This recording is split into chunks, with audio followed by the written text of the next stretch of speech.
Well, hi guys. Yes, big announcements coming in from the finance minister regarding the Indian economy and the capital expenditure, and that would spur the infrastructure growth in the country and lead to more job creation and more money in the hands of the common people.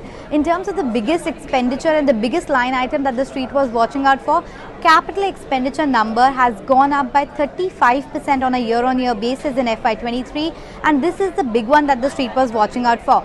Now, the economists and the experts were expecting that there will be a double-digit growth in capital expenditure, maybe 20-25%, but 35% is a beat versus any expectation on the street. In fact, the capital expenditure for FY23 is estimated to be 7.5 lakh crore, and that compares with 5.5 lakh crore that was done in FY22. In fact, the effective capital expenditure on the entire economy is now expected to be 10.7 lakh crore.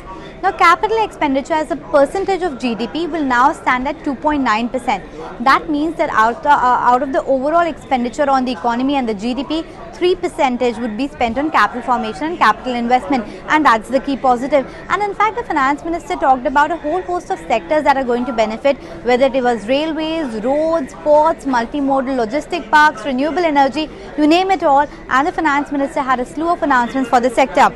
For instance, there was a new Gati Shakti mission that was launched by the finance minister in this budget, which was meant to transform infrastructure in terms of roads, railways, ports and logistics. They also announced an allocation of 60,000 crore rupees for Nal Se Jal Yojana, which is expected to cover 3.8 crore households for tap water in FY23.